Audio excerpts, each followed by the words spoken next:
This is Top Landing Gear.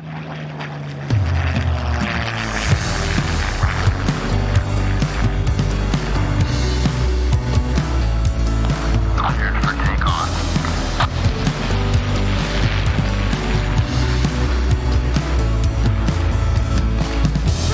Pull up.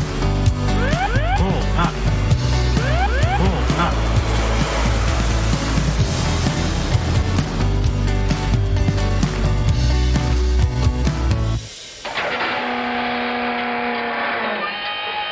Hello and welcome back to Top Landing Gear, where Series 3 is just around the corner. In fact, it'll be dropping next week. It's based around our hugely enjoyable trip to Lincolnshire, Bomber County, last autumn, where we visited the Battle of Britain Memorial Flight and operational Typhoon squadrons at RAF Coningsby, took the Dambusters tour at RAF Scampton. We went gliding, we flew microlights, and we had a memorable night in the squadron bar at the Petwood Hotel, which at one time had been the mess for 617 Squadron, the Dambusters.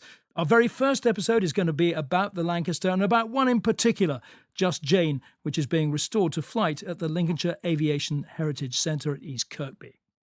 But just to get you in the mood for that, let's take you back to one of our full flaps interviews from our earlier series. And this one was with the Virgin Atlantic pilot, Captain David Williams.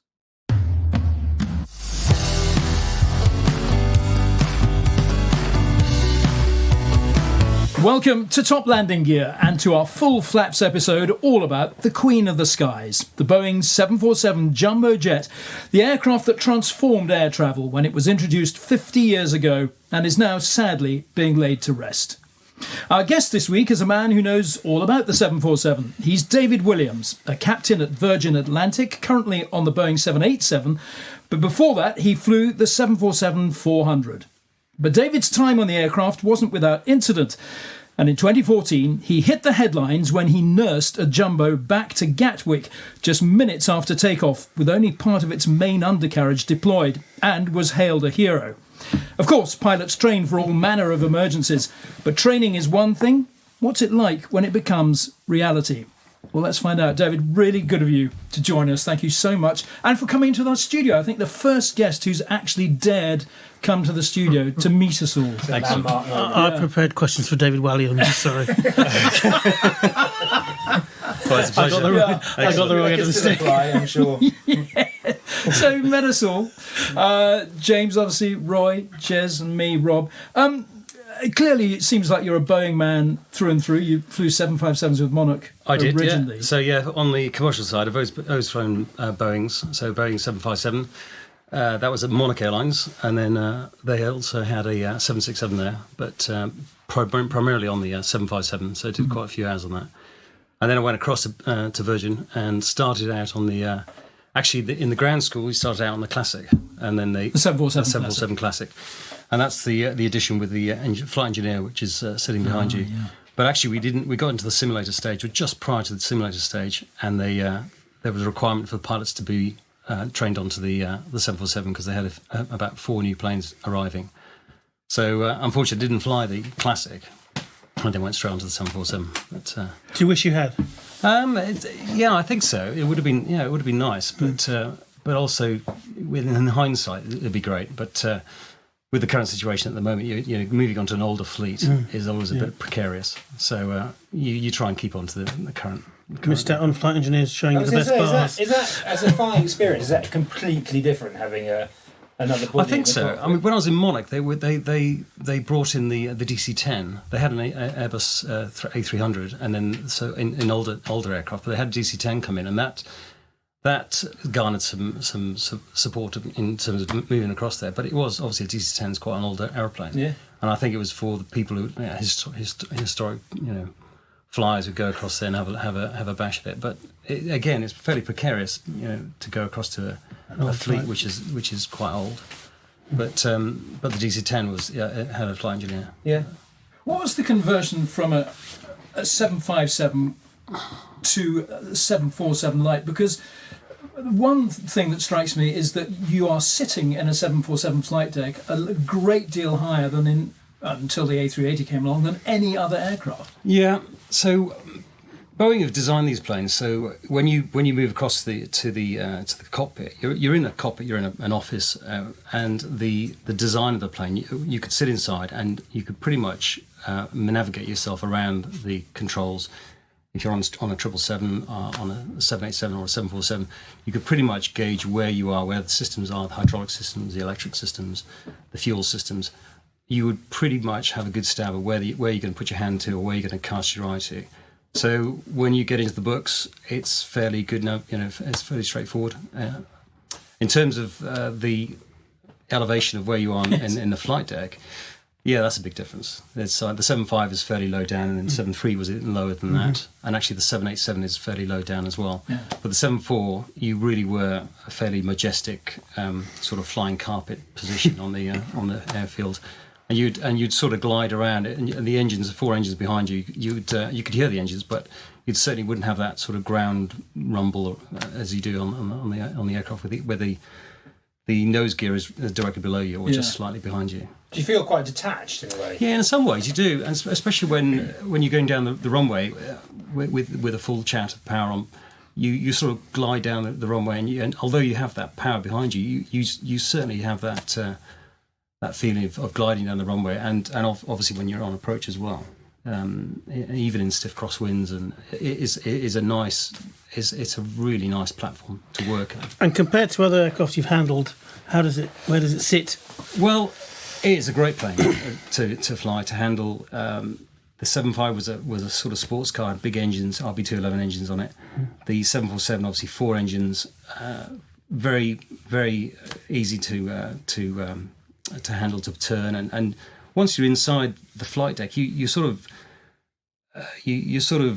detached from what's behind you, the 400 plus passengers, and the amount of fuel on board, and the aircraft was used. You could fly it. You could turn the automatic pilot off, and you could fly it manually, and it would be just like flying a small plane, but really adept and great. Like a Cessna. Like a Cessna. Or Icarus. Easy. Or a little Icarus. Yeah. But it seems to have garnered, immense affection amongst passengers, amongst aviation fans, and I think it's pilots. And in fact, I dug out an interview in the Financial Times from a couple of years ago with an ex-BA 747 pilot who said that of the thousands of flights in my career as a pilot, it's that first journey at the controls of a 747 that he remembers and treasures the most. Do you have a sort of similar affection for the aircraft? Yeah, whenever on the flight deck now, and I see these aircraft parked up or indeed flying, you always look out and you always look at that, and it is the queen of the sky for me, and I think for a lot of people. And very proud to have flown it and to be a skipper on board of one of these aircraft. But the history is iconic. It's just a great looking aircraft. And I've never flown an Airbus, so I can't really cast that judgment on that. But when you see get a tray table, that's it. No, that's it. And when you see these two planes, parked up, which we regularly did at Heathrow, you'd see the 380. An Emirates 380 parked next to one of our 747s. Yeah. And there's no doubt about it. The 747 has got such great lines. Yeah, and even the new one, the 747-8. Yes. So it's just iconic. Is it regarded as a pilot's plane? I think so. I think they call Boeing planes like pilot planes. I mean, really? we have the mick taken out of us because they sort of call us. I mean, you probably have the same stick from your Airbus pilots. James gets the mick taken out. Even the Boeing pilots take the mick out of it. But no, it's because why do you get the mick taken? Well, because the Airbus don't think that they're also sort of more advanced and modern. What, side stick controllers? Side stick, and it's a tray table. They keep going on about this thing where you have a tray, which I can see the advantage of. A tray to eat your lunch of is quite nice, but that's about it. I can't see any major advantage. And I do have friends who fly the 320 who just say the logic, it just doesn't. It's weird. What do you mean by the tray table? Okay, so because you've got a side stick, you got room for a little tray to come out of your arm of your cockpit seat, and have lunch off it. And also do paperwork and things. That yourself, no, because I like to feel I've earned my meals. But when you refer to the 747, as Jez said, as a pilot's aeroplane, what does that mean exactly? And if it's so similar to in terms of crossing over between things like the 757 and the 787? Yeah. What makes the I think the ethos of how Boeing have designed their planes, although they are fly-by-wire planes now, they still have this yoke, and this is the tray table is replacing the yoke, and they've got a side stick. Yeah. The yoke is very agricultural, and certainly on our banter in our company is that we are the sort of agriculturalists of the airline, and it's a very stick and rudder, and it's thrust and levers forward we go, and it's actually flying. It's actually But also you do get a feedback through a yoke, which a side stick. They've not yet put any sort of feedback in the side stick. Even the new Airbus 350 is surprising. On a Boeing, if you stand at the back of the flight deck and the two pilots are in front and the autopilot's on and the aircraft banks off to the left, the yokes will both go to the left. You just visually you know what the plane is doing, and corresponding with the thrust levers. If the thrust levers come back, you know that it's going to decelerate and we're going to go down. It's all visual. And it's exciting because, actually, presumably, things like that are what make you excited about flying in the first place. So we used to fly. It's levers, and I like diggers, okay? I like diggers because they've got levers and they do stuff. And it goes back to your basic training. You're flying the plane. And I just go back, recall, in Virgin, we used to fly the 747 around the Caribbean. We used to go to all these destinations. Places like short airfields, Antigua, Tobago, Grenada, and St. Lucia, and invariably you'd fly in there and you would just turn the autopilots off and you'd look out the window and you'd flight directors off and you'd say, right, this is going to be a visual approach, and you'd fly it in just as you would as a Cessna. Amazing. You'd go downwind and off you go into the end, and you'd totally be unaware that you've got 470 odd passengers behind you. Yeah. Did you ever fly into Hong Kong Kai Tak, or was that before? That was just when I was coming into Virgin. I think I went in the one approach. Did you? And then because I joined Virgin in '98, and it's Kai Tak was just closing. That's the one with the checkerboard approach, isn't it? Checkerboard where you approach, the runway not quite at right angles. No. And then turn through several blocks of flats. That's and right. Washing hanging out. It was quite exciting. That Looks an amazing approach. I certainly did that as a passenger. And did you? Yeah. And you can actually look up into people's flats. It's amazing. But just seeing 747, there's lots of stuff on YouTube of 747s flying into Kai Tak, and it's just incredible to watch. And it always again, you would choose to watch the videos with the 747s because it's so much more dramatic. I just want to go back to that elevated position thing again, because presumably part of the training when you moved over to the 747 would have been about taxiing, because let alone the height you are at when you're landing, and if you're flying visual approach on landing, all those sort of things must come into play in a major way. You can practice this in the simulators, but once you get out online, your initial taxiing practicing out to the threshold and around the airfield is fairly important. Yeah. Because of the depth of the aircraft, where that nose wheel is behind you, 30 odd feet behind you, you've got to anticipate the turns, go deep into turns, make sure that you line up the lines and the parking stands, and also I referred back to with the silence. It's fairly quiet up there in the flight deck, and you don't get that sensation of speed because you are that far elevated up. So you could be looking out the window, and actually you could be doing fairly swift, rate of knots down a taxiway. Whereas on the smaller planes, you have that sensation of lower course. down. Yeah. I was reading, doing a bit of research. The original 747 pilots, when they were first launching the aircraft, used to train a thing called Waddell's wagon. Absolutely. Which is like a 3-story. I'm sure you know this, but if you don't, it's like a 3-story contraption, which was towed around by a pickup truck, and they just sat at the top to replicate the height that they would be sitting in the aircraft, and they would radio down to the pickup truck driver, and he would then, if they could 10 degrees left or whatever. they weren't steering themselves. I don't think they were steering themselves, but it gave them a feel. But what is amazing, when you think about we're talking about 1968 here, aren't we? Yeah. The other airline options at the time were so much more basic, so much smaller.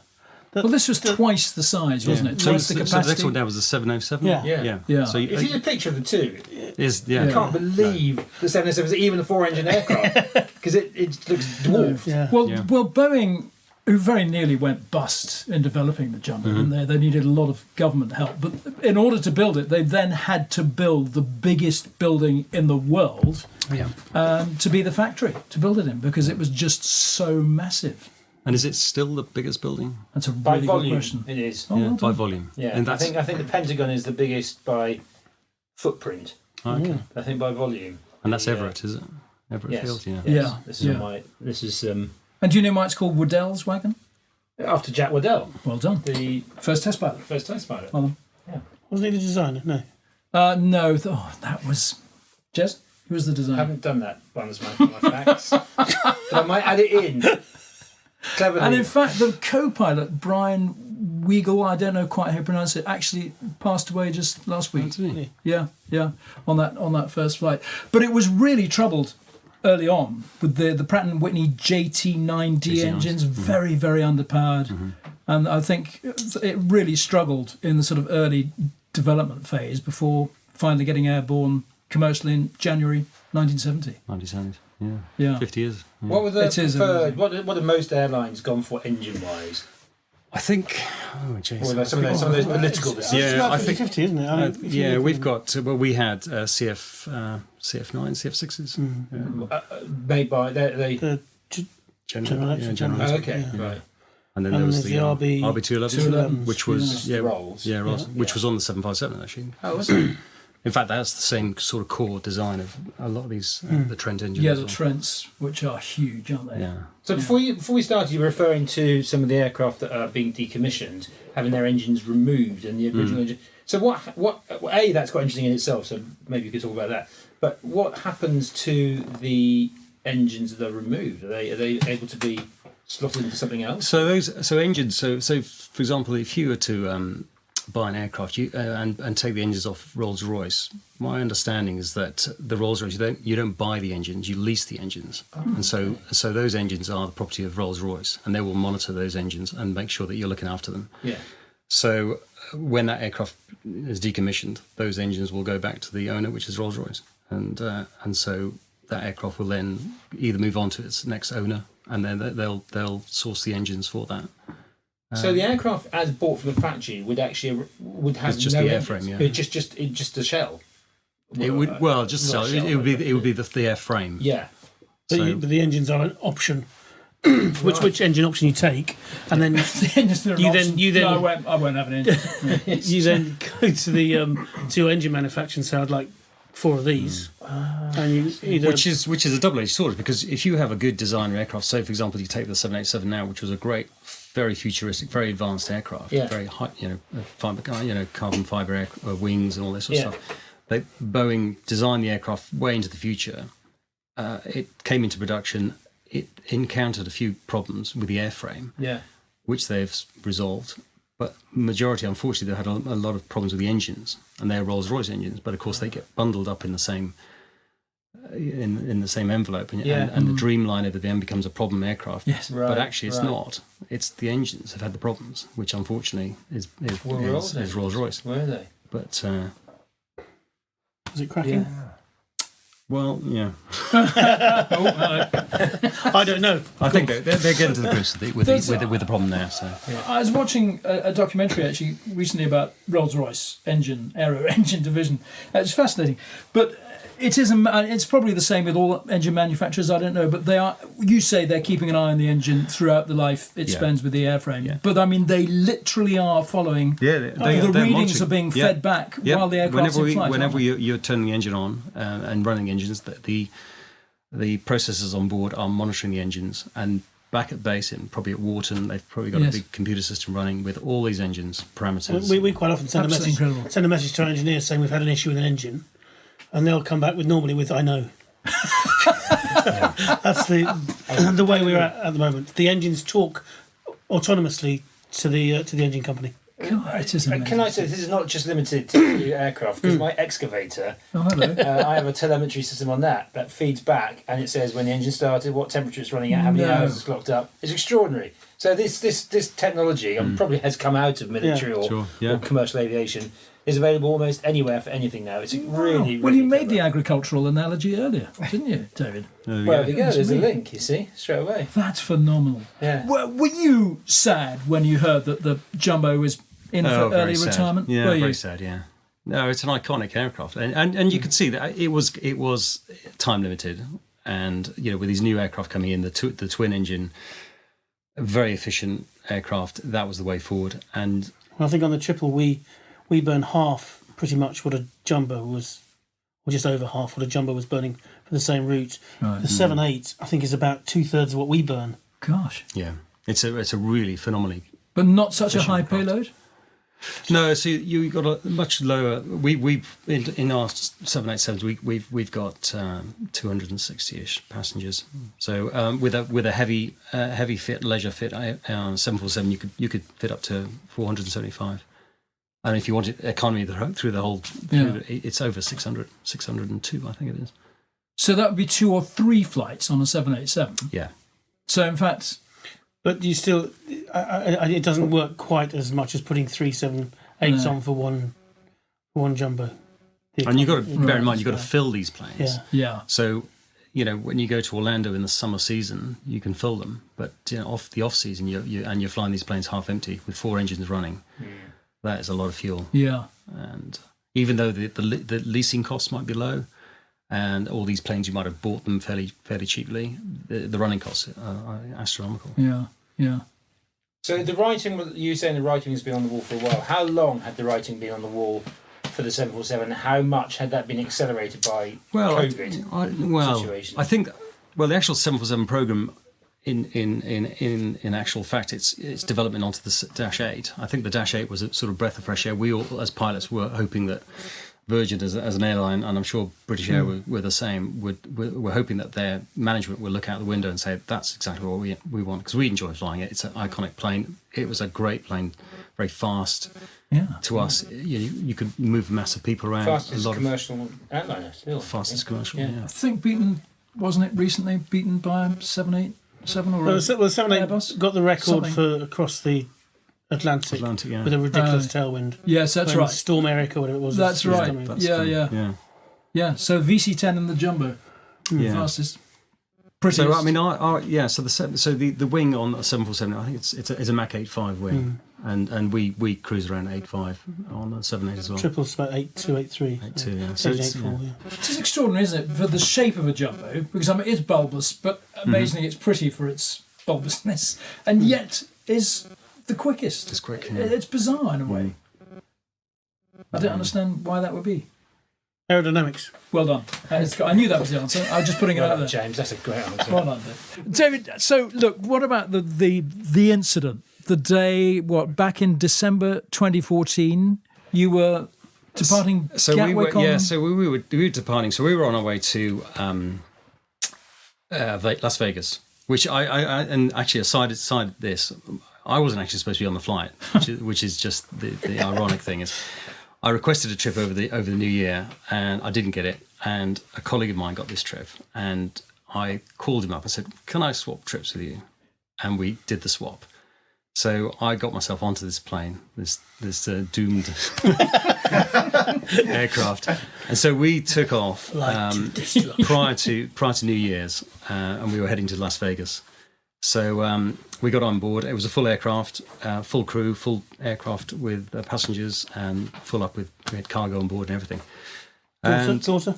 And yeah, my daughter was on board. So she was 12, and in our company, you can only travel by yourself at the minimum age of 12 in a seat. So she was excited to travel on her own as a grown up, in effect. And so she was sat in the cabin down in the back. Amongst all this, everyone You've else. got her an upgrade. No, we were full. So we took off. So 3 crew, 3 pilots in the flight deck. It was a beautiful day. It was a winter's morning. Took off on the westerly runway at London Gatwick, and we got airborne. And just as we got airborne, put the gear up, so the hydraulics were pressurised and everything. And we got an indication on what they call the ICAS system, engine indicating crew alerting system on the aircraft.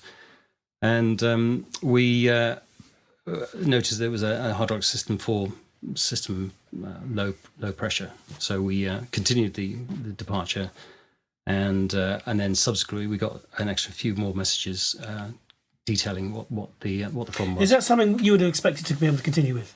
Yeah, and especially at that critical stage of the night. You know, you with the gear was coming up, and the flaps were all operational, and we were just going away from the ground. So we took the problem airborne, obviously, and then we 3 crew operation up in the flight deck. So we put the autopilot in, and that was all operational, and we got to work with getting the QRH out, the quick response handbook, and getting into the detail of the problem that we had. So what was your understanding of what the problem was then? So on the 747, you've got 4 hydraulic systems, and systems 1 and 4 are the most critical systems. And 4, which is the problem we had on, was going to give us a bit of problems up ahead of us. So we delved into our QRH and just detailed exactly what the problem was. Had we lost the system? Was there a defect in the system? And as it happened, what had happened is the whole accumulated pressure and all the hydraulic fluid had been vacated out of the system. Oh, right. So we'd lost the whole system, and everything that goes along with that system was now defunct. And so what had actually happened? What it meant was that a part of your landing gear couldn't retract fully. So what had happened? The aircraft, so just going back a few stages, the aircraft had been in the hangar overnight, and it had some work done on the landing gear, and they had replaced an actuator on the right main landing gear, and so we'd been briefed on this, and the engineers had taken us through exactly what they've been doing, and all been signed off, and we were happy they were happy to dispatch the aircraft, we were happy to accept it. So it had been overnight in the hangar, which as a pilot you obviously take close attention to that and make sure that all the switches are put back in the right place, because when planes, and all the pins. So when these planes come out of hangars, these switches are usually all everywhere. So, well, they leave it good for engineers, not good for pilots. Oh, okay, all right. So the plane had been in maintenance. So we got airborne. We got down to the QRH, evaluated that we'd lost the hydraulic system, and then all the problems which thereafter come with it. So things like the brakes, the flight controls, all sorts of extra systems which were attached to that system 4. So we then carried on. The plane was flying very nicely, so we then carried on departure, and then we got into the system. We were too heavy to come back and land anyhow. So with these aircraft, if you were to spin it back and put it back onto the ground, you'd have to dump some fuel, or you'd have to put a heavy landing in. But the aircraft was flying. So we then made a decision. We spoke to the company. We were obviously in the London area. We could speak to our company on the radio, and the engineers and our ops control, and they knew exactly what the problem was, because these systems are already highlighted up on their systems. So made a decision to come back into London Gatwick with the hydraulic system, and that was just going to be, we'd have to dump some fuel down to the weight that we required, a maximum landing weight, and then return back to London for a fairly fast approach with a slightly less flap. And so because of the weight. And there was, at that point, we didn't know that the gear had a problem. I see. So the actual incident was actually twofold. It was the first one was the hydraulics, and then we solved that. We didn't solve it. We sorted that out, contained that problem first, and then we. So sorry, at the risk of I'm trying to sound like I know what I'm talking about. So did you get the 3 greens? No. So that issue hadn't raised its head yet. Oh. The gear had gone up, fine. So we'd gone up. The gear had come up. Oh, it had gone up. Yep. So the gear had pressurised. It come up. Right. And what happens with these? The doors open and the gear comes up, and then the doors close. Yeah. So the aircraft is all, it's streamlined now, aerodynamic. It's flying. So we then carried away, and we actually went off to a different part of the UK, and we were under REF control now. So they took us off to a separate area to dump fuel, and we had to dump about 70, nearly 80 tons of fuel just to get the weight of the aircraft down to the max landing weight. So you're just orbiting? Or are you just so we're doing just a big holding patterns, so like 10, 15 miles long. And we did that over just to the north, actually over North Devon, actually, just into the sea. You're old school. Old school, yeah. So actually, it was ironic. Actually, it was over just past Lundy Island, actually, which is that Puffin Reserve. So have you let presumably the cabin crew and but what have you told the passengers? So yeah, as soon as this happens, we sort of contain the problem, and we're carrying away, and we call the flight service manager, who's the person in charge of the cabin. We called him up to the flight deck just to brief him of what was happening. And also, we just wanted someone to go back and have a look out the windows and make sure there was no damage and nothing coming out the back of the aircraft, and just to cover all our bases on that side. And then after talking to the company and then coming to the decision that we are actually going to return, we then had to talk to the passengers and tell them what the problem is. And we just told them exactly what the problem was. And again, we had to tell the passengers we were going to have to be dumping fuel, because at the end of the wings you've got the defuel valves, and it dumps off the fuel, and that would be fairly surprising. Very visible. Yeah. Is it? It's like watching the Red Arrows, I imagine. Yes. So And that just vaporises. it just vaporises. So it would be a stream. It would look like a contrail at the tip of the wing. So from the ground, actually, after the event, we had this. I think it was a Walker in Exmoor had taken a photograph of this plane overhead, and I think thought he'd spotted the first 6-engine aircraft. Oh, really? So we've got this beautiful photograph of the plane flying, but it's got six contrails. Yeah. Wow. So then we prepped. So that was a good hour flying, just to get the weight down, and then we prepped the aircraft. The passengers had food and drink, and everything was tidied away, and we briefed the passengers, and the cabin crew brief the passengers just for a normal landing, with the possibility that if anything goes wrong, we're going to follow some instructions to get off the aircraft. But it was for all intents and purposes, it was just be a normal landing. We were going to be met by the fire brigade. They would come alongside, because we'd lost our steering capability, and the aircraft was going to touch down a bit faster than normal. And we'd lost our main brakes. We had reserve brakes now, so we were going to be certainly down the far end of the runway, and we would probably need a tug to take us off. So heavy and fast, and so you don't have your main braking system. we weren't so heavy. We were at the maximum landing weight of the aircraft, which was what we normally land at. A lot of the time we'd land at anyhow. So it would be a normal, but because we had reduced flaps and the sort of handling qualities of the aircraft were a bit degraded.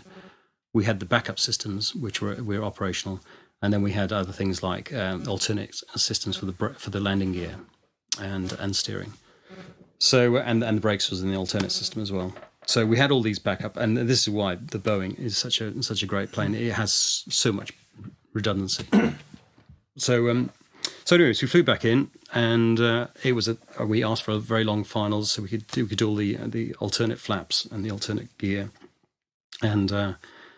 We came about 20 miles turn finals, and as we lined up, we got the flaps which we were going to be using for landing. We got those deployed out, and then we dropped the gear, and we dropped the gear on the alternate system. So it's a gravity system. So we then on releasing the gear, we noticed that the main gear at the back of the aircraft had come down, and it took a slightly longer period of time for it to come down. And that was all that came down. So just the back gear, so the main gear at the back of the aircraft. So you've got two wing gears and two main gears, and then one nose gear as well. So two wheels, but one nose gear. And then we carried on down the glide slope. We were doing the RLS approach onto 2.6, and then eventually the left wing came out, and the nose wheel came out. So we now had the three, but we didn't have the right wing gear system.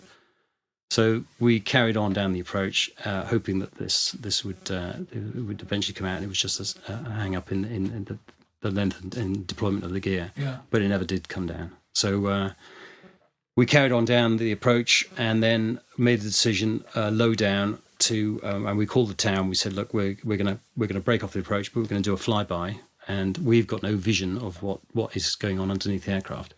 So we asked them to get their binoculars out and take a look and see what they could see. It's amazingly basic, isn't it? I've never understood why aircraft don't have cameras on some of these critical systems. Well, they do now. So This was the triple does, but it's not in the right place. No. It's for looking at the taxi, ground taxi. That's why we have them on the triple. This really came to light at the Kegworth disaster, didn't it? The British Midland 737 that crashed onto the... And they shut the wrong engine. Shut down the wrong engine because they couldn't see which one was on but fire. They did have some clues from the flight. The cabin crew did tell them, you've shut the wrong one down, but they said, no, we haven't. Yeah. Yeah. But even, I mean, that's going back to the, what was that, early 80s? Yeah. And still there isn't a proper camera system. Yeah. So I think on the... I don't know if the 350's got cameras underneath. Might but do, yeah. You might be able to see. The 380 certainly has cameras all over it, I think. Right, so the control tower got their binoculars out. So they got the binoculars out, and I think this was it was probably it was the first they dusted them off to out the back and had a look at us.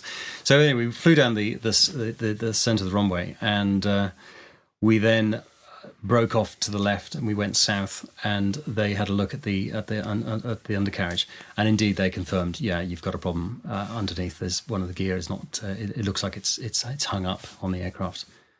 So they then gave us put us back to the air traffic control in Swanwick, and they took us air traffic control, and they took some radar vectors from them, and we went off down to the south. And then climbed up to another altitude, which they gave us to try and resolve the problem we've now got. So now we've got a problem with a gear disagree. So the gear disagree message on the aircraft was indicating that we'd put the gear down, but the gear has not come down. So we've now got half the gears up and half the gears down. And now I suppose you don't know what fuel you're using. Yeah, and you've dumped all your fuel as well. Yes. Well, this is it. We dumped the maximum landing weights. We still had quite a bit of fuel on board. Yeah, some people would maybe have dumped a bit further down so the aircraft would be much lighter to handle on touchdown. But we'd made the decision we'll conserve the fuel and we'd touch down with the most fuel just in case we had to come and go around. Oh. So ironically, when we did do that turn off to the south, there was a chap in his garden. This is another. Anecdote. So he was in his garden cutting his lawn or doing something, and he saw this plane flying towards him, and he happened to be an air traffic controller. Oh, really? And he obviously spotted this, and he said, "This is very unusual to see this plane." And obviously, the gear was still hanging down as we transited towards probably the west of Horsham. And he took a photograph of this with his phone, and he then subsequently took that photograph and he sent it to his colleague in the tower. No. And that photograph then went from the tower to Virgin Atlantic Engineering, and they could have vision of, and it was a fairly good photograph of the problem we had. So he took a photograph, it went to his colleague in the tower. The tower then eventually sent it to Virgin, and the subsequent hour or so, Virgin were in contact with Boeing in America, and that photograph actually got to Boeing, so they had vision of that. That's incredible. So let alone your telemetry, just somebody's mobile phone. So the beauty of telephones. Yeah. So everyone had vision except us. Yeah. So we didn't. Yeah, we didn't have the technology on board to have that photo sent up to us. So that's remarkable. If you had. Would that actually have made any difference? Other than you had not really. We would have just had the knowledge of what was happening up on down below us. So anyway, so from there we then went off into to the south, and we were at the back into the curate's checklist. And now this was a much more extensive checklist. We had gear disagree, and we had the hydraulic system, and they're two major components of the aircraft, and they're two major problems which were not supposed to happen on an aircraft like this. So, and we never practiced for this in the simulator. Two huge problems like this. So, and in some ways, the checklist contradicted each other as well. Right. So they weren't written in conjunction with this other major system to be failed.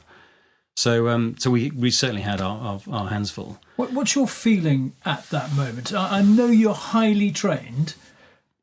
Is there any sense of kind of nervousness? Have you got your daughter down the back of the plane as well? I don't know if she cropped up in your thoughts. You know, I've been asked this quite a few times. There was three of us in the flight deck, and it was a normal crew. We go into the simulators every 6 months. We practice all sorts of scenarios and problems. and it just felt like we're up against it, and we just need to resolve it. It's a problem that we need to address and resolve. So we had 3 heads in the flight deck. We had fuel on board. The plane was flying fine. The weather, as it was a quite a nice day. So we had no issues that way. Were you tempted to think outside the box at all? Yeah. So certainly with the 2 problems we had, we started to look outside, and we had quite a lot of positivity going between us, because we were near our home base, our engineering base. We were in contact with them, so we could speak to them on the radio, and we were in contact the whole time. So we had a lot of facilities there and leads helping us out and giving us the sort of extra information we needed. Yeah. They in turn got in contact with Boeing, and so they had all the engineers and the facilities at that request as well. So we had a lot of input from Boeing coming back to us. I mean, their initial response apparently was this isn't happening because they're 2 major systems and this is not going to happen. Yeah. Denial. No, this can't happen. So denial. A bit like Apollo 11. No, that can't happen. No, Apollo 13. That can't happen. Yeah. That can't happen. Apollo 13. Yeah. So we took it away, and we started troubleshooting the systems, and with the 2 checklists, it was quite extensive, and so having 3 of us in the flight deck. The third person, because obviously there's no flight engineer on the 400. No. So because it's a long range flight, so anything over 9.5 hours, we would pick up another pilot. So we'd have an extra relief pilot, co-pilot or captain, could be another captain, and he's simply there to when one of us goes off on break, we've got crew rest. Sleep. We know that with Jim. Spend most of the time and spend a bit of time in the bunk. So and so there's always 2 pilots at the controls, and then the other person would be on relief, and then we would rotate around so everyone's fresh. And if it's a really ultra long flight, you'll have 4 pilots. Yeah. Just looking back on the issue itself, did your sort of model of what you thought was happening, did that bear to be the right? Did you have the right idea? Well, we had So we knew exactly what the first issue was, the hydraulics. We'd already ticked all the boxes, and we'd got that all cornered off, and we were happy with what we'd done with that. This added problem then threw a sort of spanner in the works, and thinking left field, we were thinking, have we done something wrong on the first checklist, and to cause this extra issue? So we did actually had to backtrack, and we did have the luxury of quite a bit of fuel on board. We had certainly had another couple of hours flying to troubleshoot on to go back, and then of course we then went back to our company and the engineers and went through exactly what we've done, and just cross-checked exactly where we'd gone wrong, and then addressed the new problem. And so they came up with some more possible solutions, pulling circuit breakers, something outside the checklist. So we were then venturing into areas where we were more thinking logic, because at the end of the day, the checklist is there as a guide. It's a QRH, quick reference handbook. It is a handbook to guide you in the direction to resolve the problem. If you feel that actually you'll try something else, we were certainly looking outside. And so we just went down that troubleshooting route, taking information from Boeing and also from our engineers. It's quite a workload, isn't it, for a 2-man flight deck? I know there was a third person, but it is. Yeah. And so we were pleased, we had that third chap on board. And what would looking outside the box have manifested itself as? That terrifies me. Yeah. It's the last thing I want anybody to be doing on a plane with no fuel.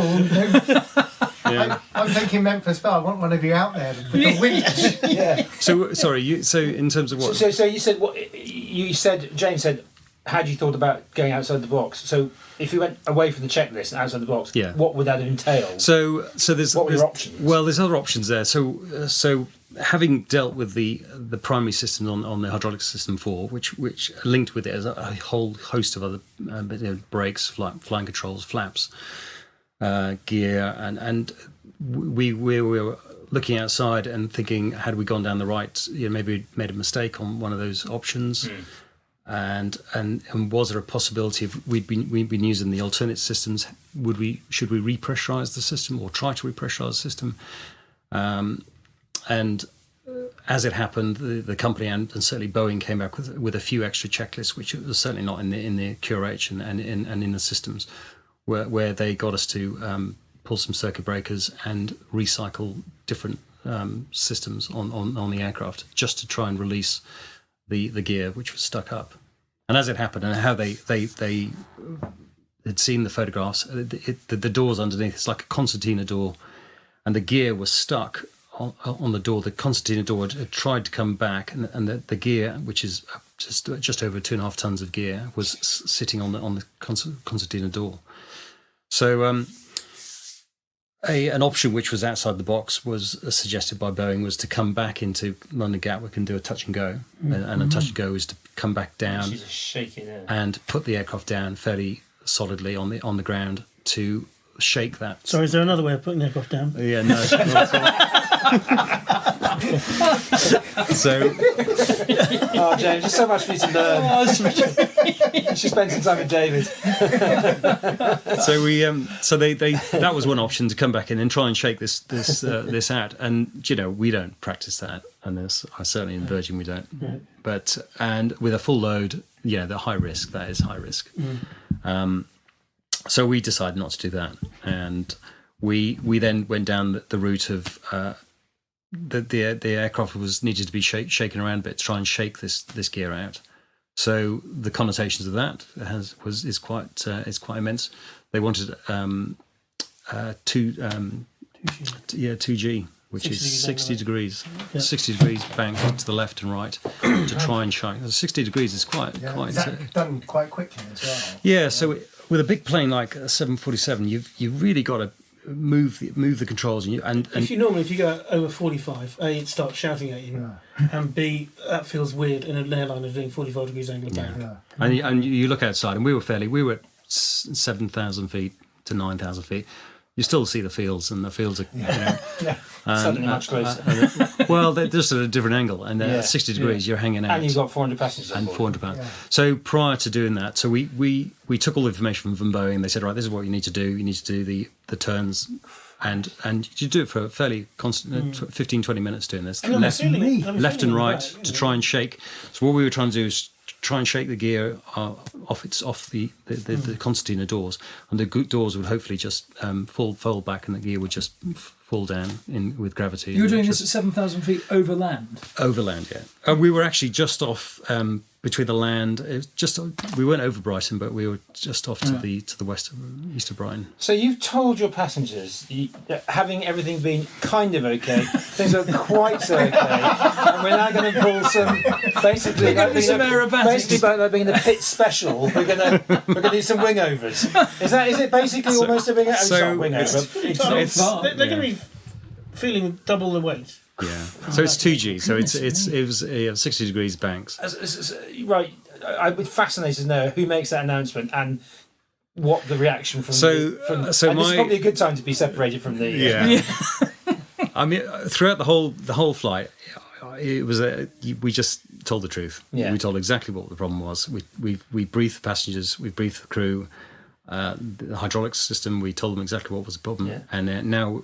Once we'd come away from the airfield, and now we had this gear problem. Bearing in mind, we were flying now with the rest of the gear hanging down. Yeah. We couldn't retract the gear. So the aircraft is now flying with the gear down. The flaps we'd brought back up, but the plane is now essentially flying with the gear down. So it's a noisier aircraft. We're burning more fuel than anticipated. So although we had that luxury of extra fuel. So the noise was certainly higher in the cabin because we had the gear down. So we just... The party line was tell the truth. Did you leave your flaps by the way as well? No, we brought the flaps in back up to because we had the secondary flaps on the electric system. So we told the passengers, and then and during all this sort of troubleshooting period, we kept them fully briefed on what was happening. And then when we went to the period of the sort of the flight. flight dynamics going on, we told the passengers we had to secure the aircraft, and the cabin crew went through the cabin and made sure that everything was secure, because it would be fairly trolley service had long finished. Absolutely, yeah. So Gin and tonic everywhere.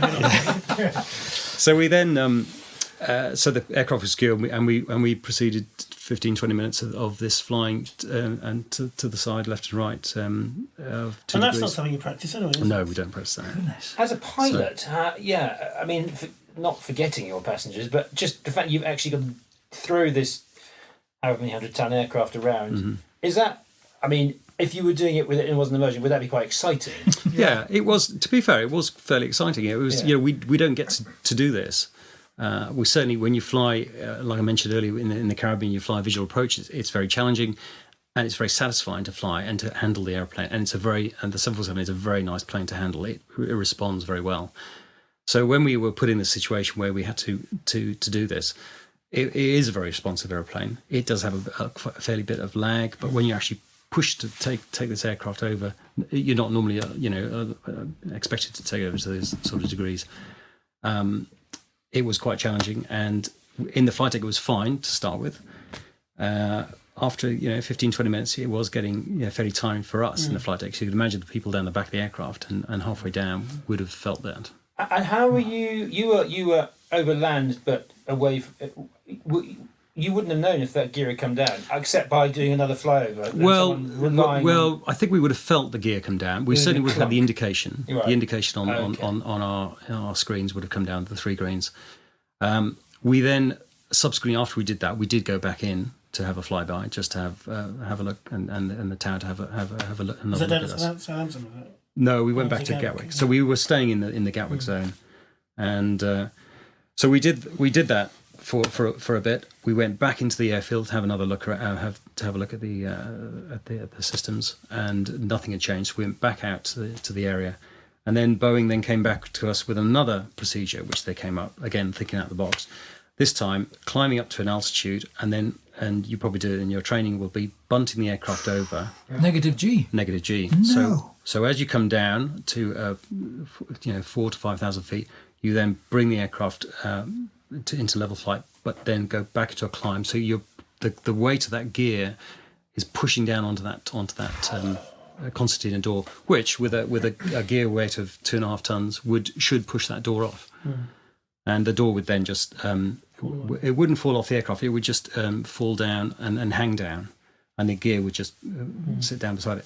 So what they wanted to do is climb to altitude, bunt over the top, so it would lift the gear up. And then take the weight off the concertina door. Hopefully the door would move, and then fly down to 3,000-4,000 feet, bottom out, and then that weight of the door would push the door away. Your passengers must have been absolutely loving you, man. But that was a suggestion. We took that. And did? We did that, and it seemed very plausible. And we'd already done the 2G manoeuvres. Before we went off and did this manoeuvre, we briefed the passengers and we said, right, we're going to have 10 minutes of just flying level and just get your breaths back, because there were passengers in the back who were being sick. I'm not surprised. So we then told them what we're going to be doing. We're going to be climbing it, and we're going to be descending, and we're going to be trying to lift this gear to get it off the doors. So we did that for 15 minutes, nearly 20 minutes, and we in the flight deck vomit comment. We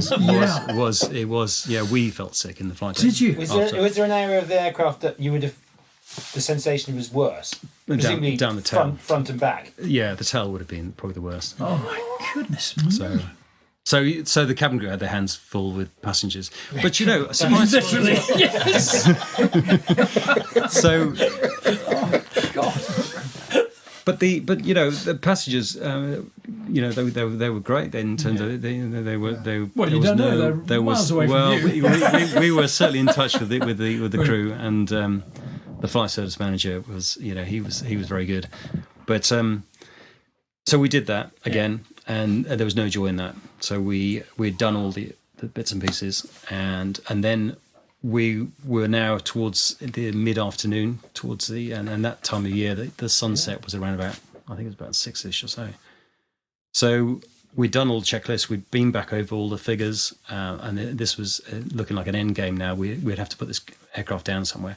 And we decided now this is the place to go. We're going to head back to London Gatwick, and we're going to start running the figures and doing all the calculations for landing. Had a 747 landed in that configuration before? No. Really? No, so this is... Never happened before? Never, no. And if, I presume you, the set of gear that didn't come down was, apart from maybe the nose wheel, maybe not even the nose wheel, is the worst set, because it's the outer set. It was the outer set, and what they so when you read the manuals, it does say these planes will land with the centre gear down and the wing gears up, and it'd be fine. It'd be fairly rocky, but you can put these aircraft down, and so compared to Roy, the dreaded 14-wheel landing sounds all right, doesn't it? Yeah. So we did all the calculations and went into the flight manuals to see what ramifications we've got for landing the aircraft without those four wheels on that side. So and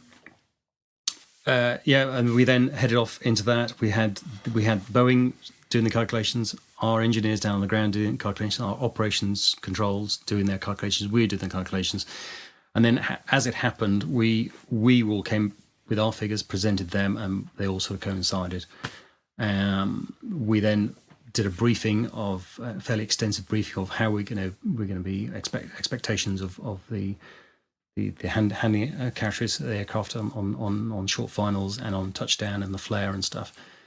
So Boeing then came back to us, and there was this sort of complication that they didn't think the airfield was that long enough, and we'd done the calculations, so we were happy with what we had in front of us.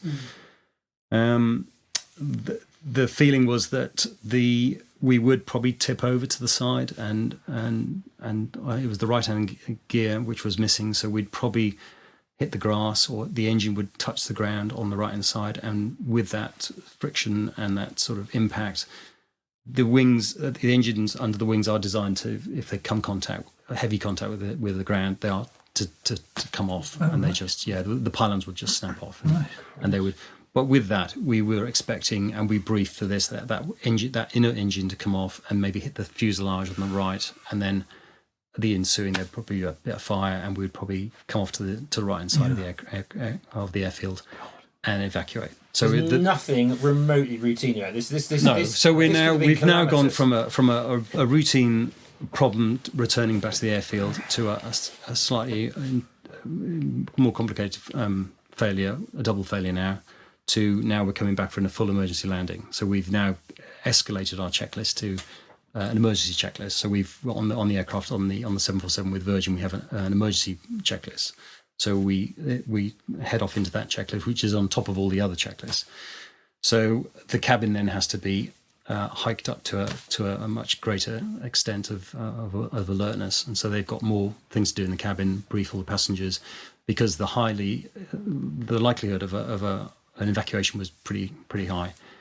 So we then decided, and obviously on the ground, they knew exactly what the problem was and where they expected us to come off the runway as well. So their preparations and the fire brigades were either end of the runway, that side of the runway totally clear. So is it true that they blocked, they closed off the M23?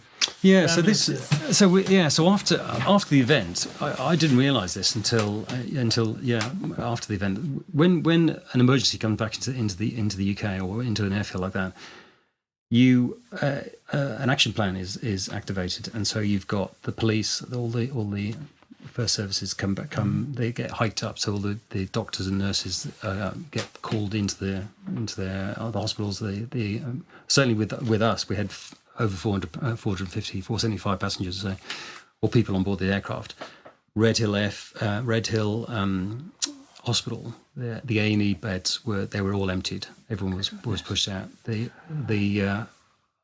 ambulance services ramped up. They come down from Surrey. They beef up the services around that area.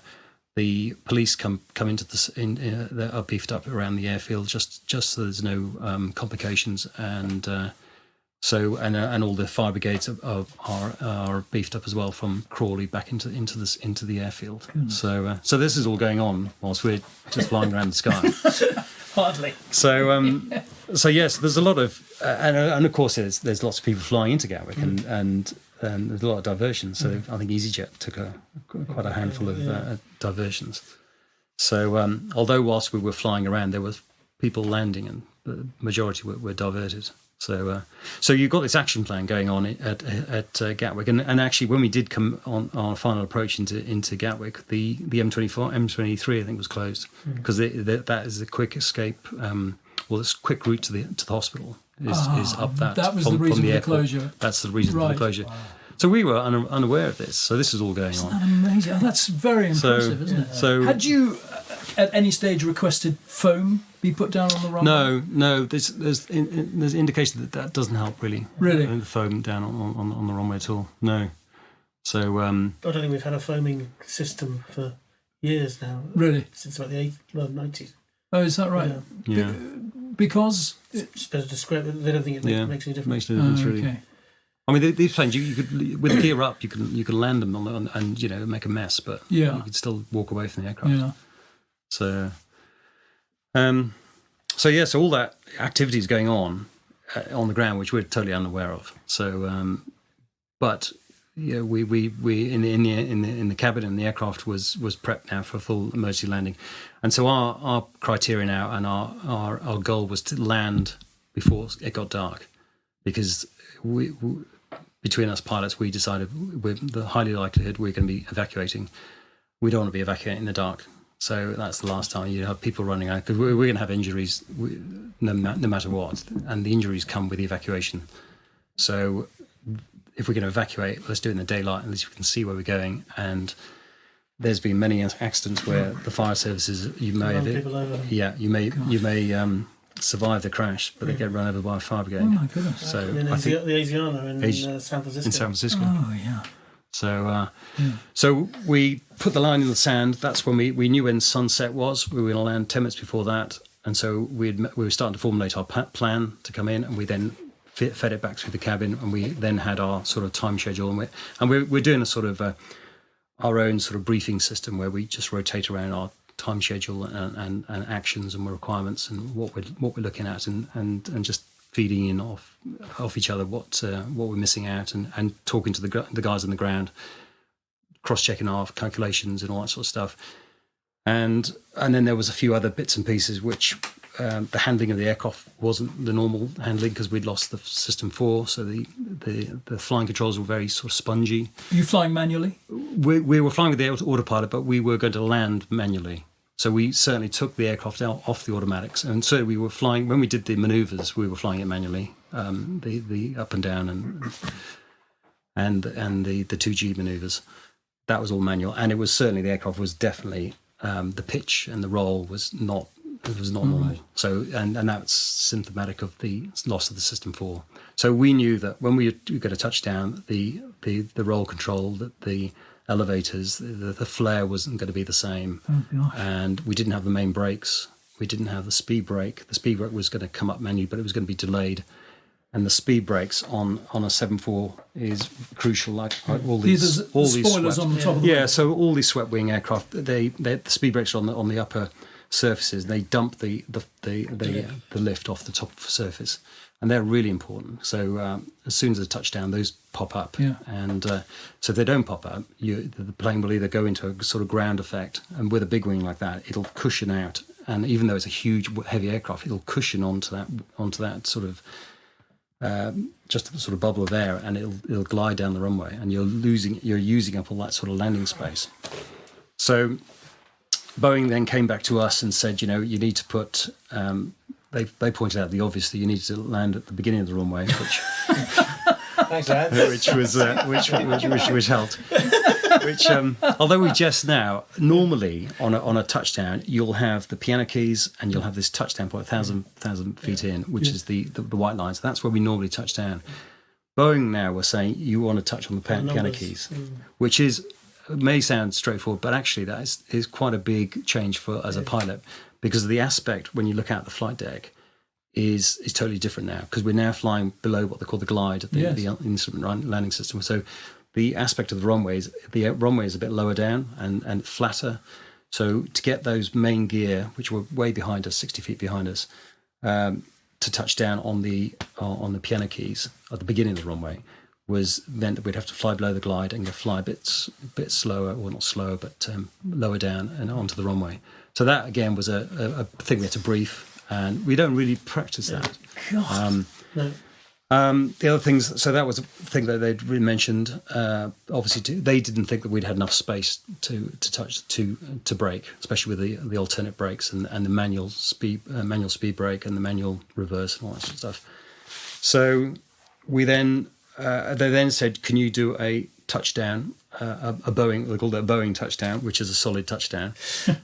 Which most of us do anyhow. Yeah. So, but I think the sort of description of when people I normally do 2 or 3. 2 or 3, just to make sure, and then settle. Yeah.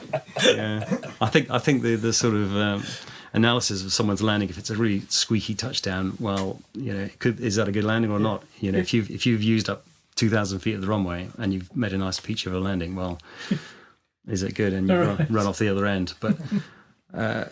So Boeing really wanted to put, and hence back to their sort of first gambit of trying to knock the gear out by doing a touch and go. I think they were thinking that if you put the aircraft down solidly, that gear might just pop down, and it would be there for us when we roll out eventually. So for them, they wanted a touchdown on the threshold, a solid touchdown. And then to use the aerodynamic braking of the wing as we touched down, and before the nose came down, so holding the nose up and coming in at that sort of speed. Fortunately, we had a crosswind from the right, so that was in our favour. Mm-hmm. So the gear wasn't down on the right hand side, so that helped us in that way. Things in our favour. The weather was clear. There was no moisture on the runway. And everything was in our favour in that sense. So we then had to brief for these extra bits and pieces, handling characteristics of the aircraft, which none of us had really experienced.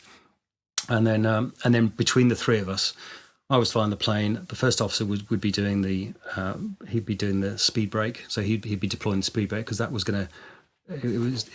As it happened, it caught and it didn't deploy for maybe 2 or 3 seconds, which sounds very quick, but actually 1,000 feet. It is. And it's on YouTube. When we touch down at the beginning of the runway, and it comes in, and actually it sort of skips. And the reason that the plane sort of skips is the speed brakes haven't deployed, and then the wing is so big that it's still flying. The wing is still dynamic. And we actually watched this. I watched this Oh, again. just before we go, I just want to remind myself. Yeah, and you said to me, "That's quite a bounce." There you go. It's probably heavy. Yeah. So actually, ironically, in the flight deck, we didn't feel that at all. It was just looked like a normal, it felt like a normal touchdown. Yeah. So we touched down, and I think passengers wouldn't have thought that as well. But being I didn't know what was going on. They didn't even no. on the ceiling. They were over it. Right, They were over it, yeah. So we touched down. So with those extra things, we touched down, and the speed brakes certainly took a bit of time, and to come out, and actually flying the actual handling characteristics of the plane were very sort of sluggish, very sluggish, yeah.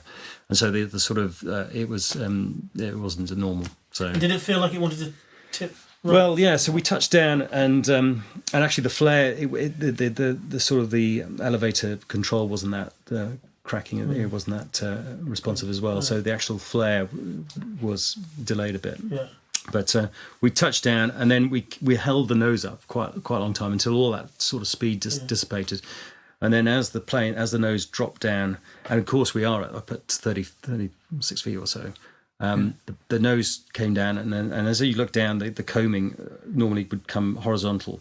It sort of dropped, and then it canted off to the right hand side. And as it came down, all of us, just the three of us in the flight deck, we could see where we were on the dynamically down the runway, and we could see off to the right where we would. As soon as this engine caught, that's where we were going to go. And then the coaming came down, and it tilted off down, and as it tilted off to the right hand side, it just stopped. And then the plane settled onto the centre line, and we came to a halt. And you had no nose on steering either. So no nose steering. So we counteract it with that. No. So we stopped on the runway, down, not at the very end, just where we anticipated to stop, and we came to a halt, and we have our checklists where we keep the cabin secured. We told them to stand by and wait for our instructions, and then we wanted to know if we had any fire and smoke outside. So we called the tower, and as it happened, the sun was going down behind us. The tower was the other side, and I called him, and he said, "I can't see it. The sun is going down." That is on the YouTube I watched It's today. on there, yeah. You can hear yourself. Yeah, And he's saying, "I just thought, my God, that's all you need now." that's all. Yeah. Yes. So he then said, "Contact the fire chief." So he was on, 1-1-6, and so he was. There was two of them. There was one down the far end, one behind us. So there was a crew chasing us down the runway with their trucks, chasing us as we touched down, and then the other crew were coming up the runway towards us because they were expecting us that end. And as we spoke to them on the radio, they were like a minute away. They said, "We can't see any smoke and we can't see any flames. All looks good." And so we then stood the cabin crew down. We said, "Look, everyone stay seated." Because the last thing you need is then everyone jumping out. Yeah. Coming on the right hand side of the aircraft to sleep. Yeah, exactly. So the tilt of the plane. So the plane, it was tilted off to the right. So it was dramatic. Yeah, and actually the distance on the walk around afterwards, once everyone deplaned, the distance between the nacelle and underneath, and there's a little vein underneath there, was only like 3-4 centimeters. Because it this was is what very tight. I would be fascinated by this. Almost, I mean, I was in Australia when this happened, and our mutual friend Rich McLean called me and said, "Have you seen what David's done?" I know what and anyway, and I watched the footage there, and I remember watching as it comes. I mean, just incredible, and it seemed to stop really quickly, but maybe it didn't. It just seems that way. And then this is not technical, but as the wings relax and the weight comes on, as the lift, and everything just goes, and it just goes like that. Like, oh my God! And that engine caroling, whatever you got. I think so. I read somewhere it was 2 meters off the ground, but I said there's no way you couldn't even crawl under that. And if it's far the distance, it looks 2 meters, literally 6 inches, and it really was. Yeah. So underneath the nacelle is a little vein probe, which was centimeters off the ground. So we anticipated that to hit because the distance with the loss of that gear, the plane would cant over. Yeah. Catch that wing, that engine, come into and come off, but as it happened, it didn't. And subsequently, when the plane settled on the ground, the left gear started to rise up, and I think on the wing gear on the left hand side, you could probably put your hand underneath the outer wheels. So there's 6 wheels. So what was it resting on the right hand side? What did it actually end up? No, it just the weight of it, just the main gear at the back, and it just as it sat like that, and as it happened, we kept the passengers in, sat, and we waited for them to all we let them all stay seated until the engineers brought this big sort of triangle tripod. It was like a tripod thing, just to secure the engine. Or the wing on that side. So we were worried that if everyone got off the aircraft, the plane would just tip over onto that wing. Yeah. And then we'd be on the ground, and it would be on AOG on the runway. Could you have transferred fuel from the starboard wing into we could have done, but to counterbalance that on the ground or in the air. Well, I suppose you wouldn't have time on the ground, but prior to landing, we could have done that. But to be fair, having the flying characteristics of a wing which is stabilised is much better to have than maybe trying to throw another spanner into the works and then have a wing which is heavy, especially when you're touching down with the ailerons and the elevators were not operating at full speed. Did you have the yoke hard over to them? So the yoke, no, there wasn't a crest. We didn't know. It was just a normal approach to landing in terms of we didn't. It was. But once you were down, waiting for it to try and delay the fall over to the right, you didn't. No. We just had normal controls and touchdown, and there was no ground steering on the aircraft. But we just came to a halt, and as soon as that nose touched the ground, and we realised that we were fine just to roll out and stop. The aircraft came pretty much to a halt, and then controls were as per normal. And then you just deplaned on the runway, did you? Yeah, so the passengers all stayed on. It took them about 40 minutes to get off, and they got this tripod over, secured the engine or the aircraft on the right-hand side, and then they deplaned the aircraft.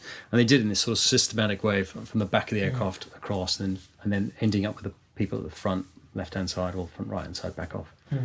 So, and are you still confined to the cockpit? Have you made an appearance to your adoring passengers at this stage? I don't say adoring then, but I mean there was certainly a relief, and there was a lot of clapping, and I think a relief of that. I think it was pure relief, but certainly the cabin crew were they were superb, in looking after the and after the event, hero David Williams. Williams. Sorry, Williams. But did the rescue crew get the mention that you liked? I mean, that's just one thing. No, we did actually. So as you probably don't know, but once you have an incident like that, we were technically arrested. Gosh. So because a certain said the captain, because you're pilot in control of an incident. So the first thing they come on board the aircraft is one of the policemen came on, and he came and sat in the back of the flight deck, and he said, "I'm only here because of protocol," and. So technically, you are under. Make sure you don't run away. But they come in and they pull the cockpit voice recorder, and so everything is secured, and they have a record of what we were doing in the flight, and make sure that we were all doing things correctly. Because obviously, the subsequent board of inquiry is going to be fairly intensive, and Boeing were going to be at the brunt of this. Our engineers were at the brunt of it, and we were at the brunt of it. So. The actual investigation took quite a long time. So, were you suspended at that No, point? because there was no loss of life, and I think a definition of an accident is a fatality or a severe injury or something. Rising of an aircraft. Yeah. So actually, no. I mean, I was supposed to be away for the next 4 or 5 days, and then have days off. So I did have a week and a half. When did you catch up with your daughter in the immediate aftermath? So acutely aware. Although during the incident, I was aware she was at the back there, but I was totally happy that she was safe, and subsequently talking to her, she was absolutely fine. The entertainment system was running. they had a bit of food down there, had drinks, and she wasn't aware. Notice. What? Were we there yet? But so I caught up with her at the very end, and the flight service manager made sure she got off last, and I could get out and chat to her. Lovely. And then her mum came and picked her up later on.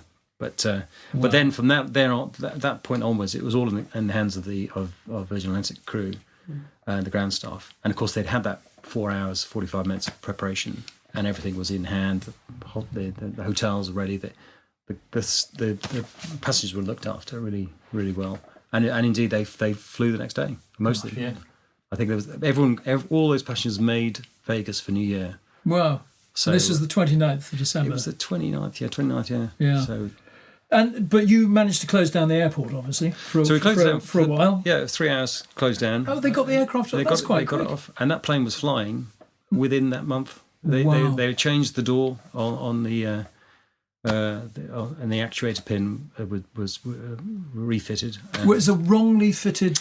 Yeah, so the subsequent board investigation, they found that the actuator pin had been fitted wrong, and it had been fitted by 180 degrees round. So the blame was being placed on the engineers, but also the design element of that actuator was put on the Boeing side. So that's why, ostensibly, the investigation took so long, because it was being pushed back by Boeing, and actually from that incident, that actuator has been redesigned. Although the aircraft now is coming out of service, but it was an actuator which could be put on back to front, and it had this hydraulic elements in there which caused the problem. And was it purely that the thing was back to front, and it fouled on something and just knocked the pipe off? It did, yeah. So we could bring the gear up, and then it was put on. So did Boeing then believe you that it could happen? Yeah. Yes. We forced them into that belief, but it was. So that was. The outcome of that was a redesign there, but there was no sort of. I mean, they were so thorough in their investigation that in engineering as it is. In the hangars, they work on multiple aircraft at the same time. Did they? I'm sure, but did they say anything? You could have done anything better or different? No, it's. Actually, I brought the report actually in here, but there's no. We worked fairly good as a crew, and Sounds like an amazing crew. it was crew cooperation. It was and the advancements of CRM, that sort of and stuff, and subsequently our event has then been transposed into the simulator, and our colleagues go and practice it. Oh, do they? So Have you had to practice it again? Yeah, they gave us that one off. You've ticked this I wrote box. the book. So, So, David, in terms of the actual landing itself, how much input did you actually have in? Because you're very modest about it, but clearly there's a huge amount of skill involved in this. How much did the aircraft do, and how much of it was you and your team? well, we were flying it manually. We certainly Right, so it flew was- the last 8 miles, 10 miles flying was manual, because the importance was I flew the aircraft in. We all had our roles. I was as the captain. I was flying it, and Cheese and ham I was going to be flying Cheese the and ham. approach rolls.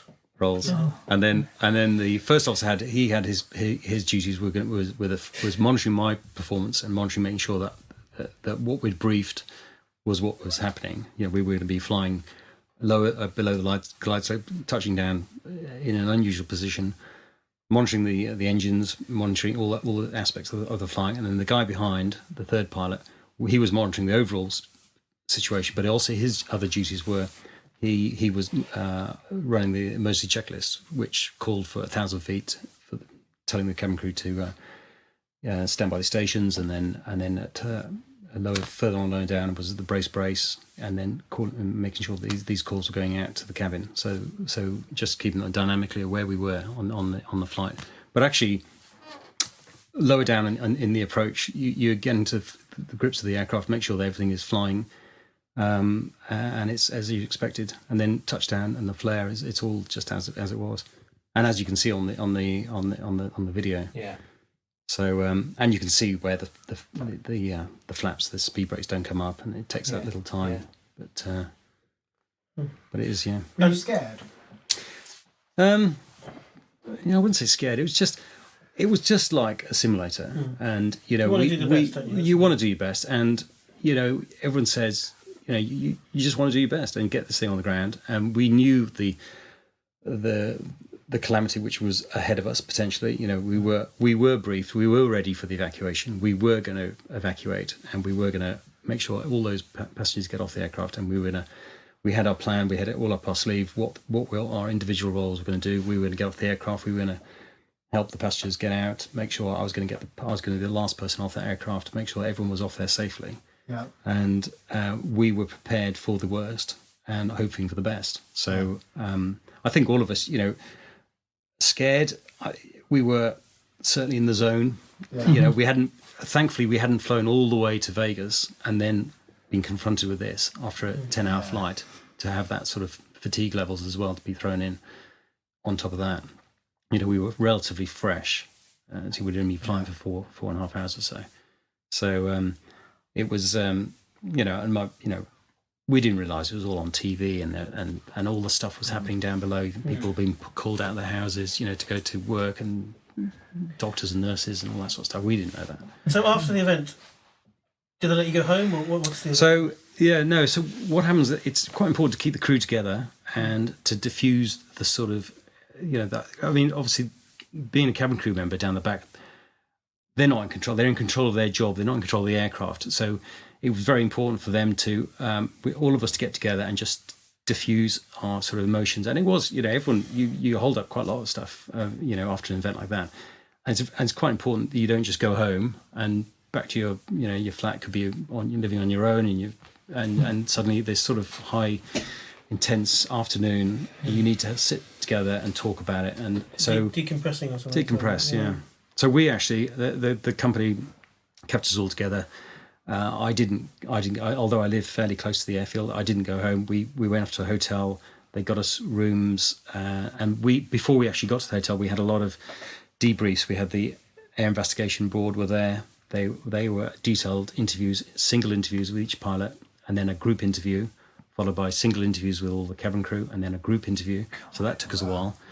and then our own emergency and safety department came in, and they did the same. We had interviews, so all our stories were collaborating. And were they expecting anything for you to do anything with the press or anything? Did they want no, so Virgin they've got a comms department, and they pretty much are on it, and they knew what was going to be happening, and they kept them at that side, and but it took a long time actually. So and our chief pilot was there. Our the CEO came down to make sure. It was great. There was a lot of hands-on sort of people. We've got a company doctor comes in, so they'd obviously thought about it, and their sort of action plan had kicked in, and they took very good care.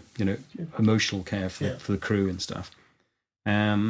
So. And then once we'd gone through all these interviews and again, it's very important that having an incident so fresh to pick up exactly all the details, and they wrote down everything we said, just so we could have exactly what went wrong and what we did and what was fresh in our minds, so we could improve on checklists and whatever else in the future. So and how we could do this better. So and then of course we went after all that. We ended up at the hotel, and then we went to a bar. They got some drinks together and food, and we all sat there and chatted and decompressed. And we didn't get back we got to the hotel about 2 a.m. Goodness me! So long day. It was a long day. I'm expecting to be in Vegas. Wow. So and then the next day the cabin crew actually went. They went home, but the flight crew. Then we went back into the office, and we had a morning of back just to go back through all the bits and pieces. God. So it was quite extensive. So and did you at any point go back onto the air? I mean, in the immediate afternoon, go back onto the aircraft? No, so the plane went into the hangars, and it was an air investigation had to go in there and do their bits and pieces. So it was in the kept hangar. Away from that. Yeah, I suppose I could have gone in, but we were so busy in the office, doing all our bits and pieces, and that investigation through the engineers had started, just to get to the bottom of what had happened to the aircraft.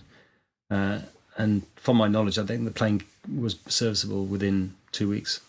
Probably less than that. And they were looking at an engine being ripped off at one stage. Yes. So, exactly. And in fact, I flew that plane within 6 weeks. Gosh. And did the company sort of reward you or anything, or did you get any pat on the back?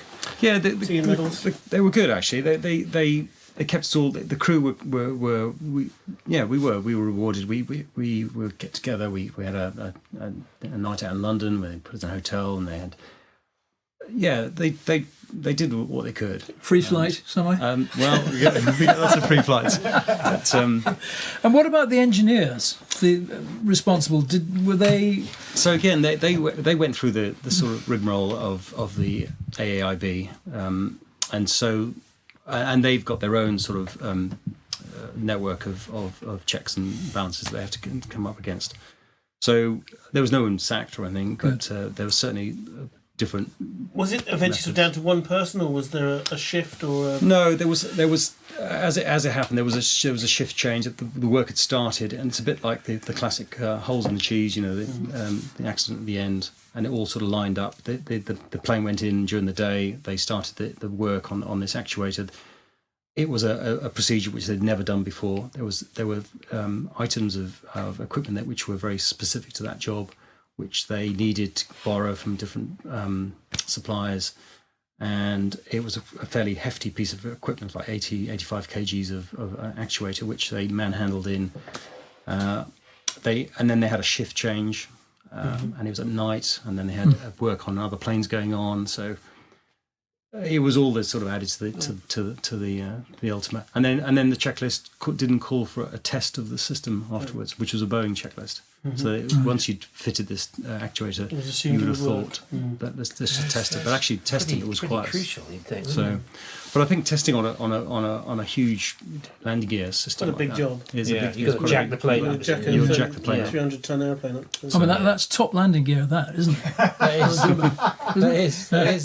That's almost as bad as the roll, to be fair. And much press. Because you probably dreaded so that. The press that was interesting. So I didn't go home actually, but my wife was at a friend's house actually, and she came with the kids and eventually stayed overnight with them. And the next morning, they came back to our house. I was at the hotel with the crew, and then subsequently in the offices. But she went back to the house and got back to our house. And at the end of the drive, there was a couple of cars and people standing around with cameras and styrofoam, coffee cups all over the place. So she passed on by, and then the sort of circus of these people had located where we lived. And unfortunately, they're looking for a story. So you might be a hero 1 minute, and then they are looking for the story. So, I mean, I can only say that these people went into our local pub, and they said, and of course they knew after this is about 2 or 3 days. Actually, they're in the hotel. They were in the village for a week. They did go to the pub, and they went to the landlord, and they said, "You know this chap?" And they were like, "Absolutely, we know him." Is he a heavy drinker? Come on. Seriously? No. Yeah. It is. So they're looking for a story. Fortunately, I drink at the other pub. But, Wowie. but yeah, it is sad that you have to look out for that. But your colleague, he got handed. Was this the? Yeah, and I met him subsequently. Was that the 777 that coming in from China? In the, and he did a great job. Yeah. Yeah. And he saved the aircraft. Yeah. He saved the passengers and crew, obviously. Yeah. And when you actually see the distance that he landed in on that threshold, it's amazing. Well, he didn't even get to the runway, did he? No, he was in the grass. He got over the fence. The fact he didn't hit a car on the way. Incredible. Was It is incredible. But they hounded him for, which is a bit disappointing. Yeah. But, And to sort of bring this full circle, I suppose, is that aircraft one of the few remaining? Has it gone? it is at Heathrow now. I saw it the other day. Is it? Wow. Yeah, it's in the hangar now. I don't know where it's what's going. its destiny? So the registration was GV Rom, so Golf Victor Romeo Oscar Mike, and it's I don't know where it's going actually. I should find out. It should be kept It should be kept, flying. Yeah. I know. You should do some of those 2G manoeuvres at the next air show that we can all go and watch. So So actually, when we just going all the way back, when we actually started the approach on the first approach, when that gear became a problem, something did fall off the aircraft. It was a wheel backstop which had been attached to the aircraft. It did fall off that aircraft. Landed in Kent. And it landed in Kent. Yeah, it was on the final approach, 20 miles out. Oh, right. So not that it affected our. That was completely unrelated, almost. No, that was related, That was. but it didn't cause the problem. It came off because when the gear came down, it knocked that piece of equipment off. But it shouldn't have affected our, with the concertina doors opening and subsequent our landing. Yeah. But that piece of equipment, which is about a 5 kilogram piece of steel, came off, and it was found 3 months later by a farmer in his field. And we've got it in the base at work, and I've got a picture of me holding this thing. But so when we did actually put that gear down, I mean, that could have been a different story if that hadn't fallen into a field. had we gone into Heathrow and done the final approach onto 27, that would have been in London. Yeah. So that approach would have maybe gone through somewhere. Yeah, fortunately, it was East Grinstead or East Grinstead, I think it was, in a field, and the farmer subsequently found this piece of The equipment. chain of events from that one seemingly innocuous mistake, or not even mistake really, just unfortunate event, if you like, in an engineering bay, to what potentially could have happened, what did happen. Sure. Incredible. Thank you so much. Yeah. Yeah, Pleasure's brilliant. That's the first time I've heard you. I've known you for long. It's the first time I've actually got you to sit down and say that in full. So amazing. That's just an incredible story, David. Thank you so much for that. I must say, the Virgin guys who've been flying the beautiful old 747s off to retirement have done us proud because they've given a little wing waggle. Oh, yes. A little salute. BA have been a little bit boring about it. They've just flown out of Heathrow, taking it down to St Athan or wherever they've gone. It's very disappointing. Professionalism, probably. I don't know. Do you think, are there any plans for there to be a proper kind of salute for the 747? I do hope so. And you never know if this. I like Qantas's little track that they left of a kangaroo. Yeah, that's very impressive. I hope so. Our planes haven't all gone. There's a couple left in, but maybe there will be a salute. And it's just a shame because they were planning to go anyhow at the end of 21, 22. Yeah. And, there was the pilots on there were running, looking forward to running the planes to the end and then taking them off to their destinations. But well, please try and urge Virgin to do something special so that we can all give it a final salute. Excellent. Thank you, David, so much. Absolutely brilliant. What a story. Thank you very much. That's brilliant. That's good.